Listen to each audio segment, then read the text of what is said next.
Shahadة, and welcome to KOM News Extra. I'm Sonia Artero. Our topic tonight is about the true life story of Roman Gutierrez, who literally died twice before figuring out his life as a gang member and drug addict needed some serious help. Allow me to explain.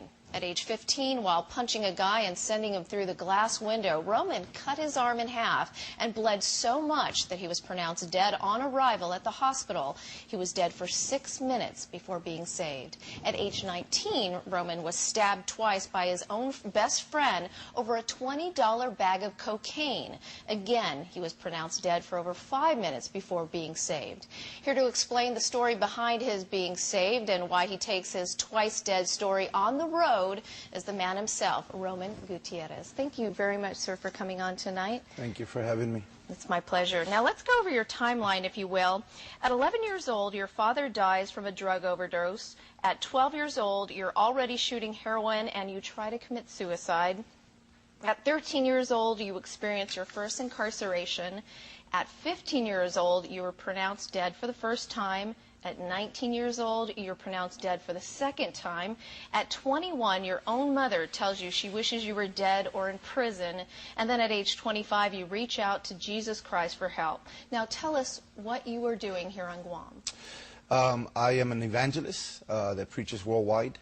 And I also present myself in schools as a motivational speaker. I speak against drugs, anti-drugs, anti-gangs.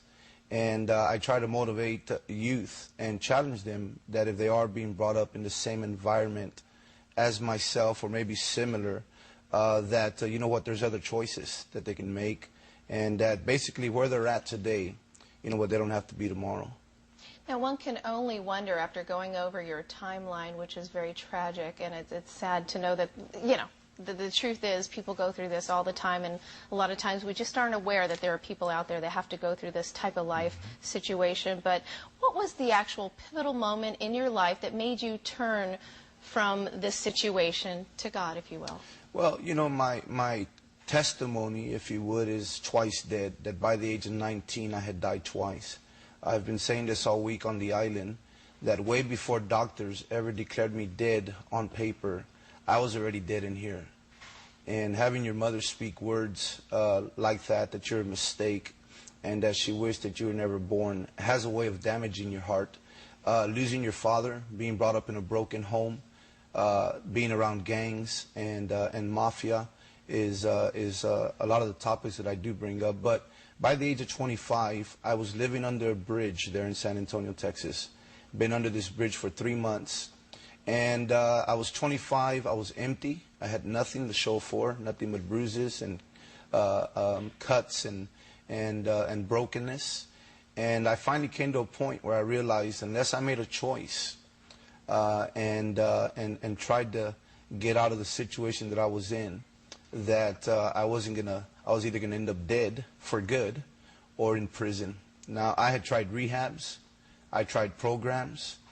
They tried to get me on methadone, to get me off of heroin, and getting me on prescribed drugs wasn't the answer for me. It never worked. Going to that church, June 13, 1995, I remember the day like it was today. Walked in that service.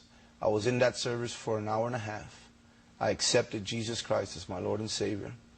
Came out of that service, one simple prayer, my life was changed forever.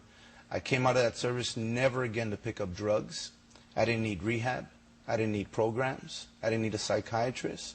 All I had to do was bow my knee to Jesus, accept Him in my heart, and also admit that where I was in life at that point, I had put myself.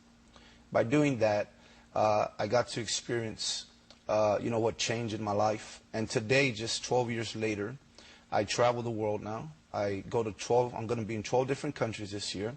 And I speak in schools for free. I don't charge, with one hope and one goal, and that's if I can touch youth and try to make a difference in their life and motivate them, then I'll feel a sense of accomplishment in my ministry. Was that the goal that actually made you turn this into a road show, if you will, your presentation? Yeah, well, no, the story Twice Did is very appealing, and so I don't only touch youth or target youth, but families come out. It's not just for drug addicts. It's for anybody. I say this everywhere I go. You don't have to be buried 6 feet under to feel dead or to be dead. And so, you know what, that's what I offer in my ministry, is some hope. And that, you know what, doesn't matter how far gone you are, or it doesn't matter, you can have everything around you and still feel empty. But that, you know what, there is hope. Do you ever have the urge to relapse back into drugs and back into the gang life? And if so, what has been your saving grace? Well, you know what, and coming into church, I had a very good pastor. And you know what, he really encouraged me. And he's actually the man that told me that where I started off in life, I didn't have to finish, that I could be different. And you know what, for me to go back to what I used to be, it has crossed my mind in the past, but as far as it being tempting, it really isn't that appealing to me, to see that God took a broken life, messed up life, a life that even his own mother didn't want him, and yet God said, you know what, I'll take you, and not only will I take you, but I'll use you to help others. Then that's fulfilling enough for me. Your new life is more appealing, if you will. That's great. What an inspiration. Thank you for sharing. We'll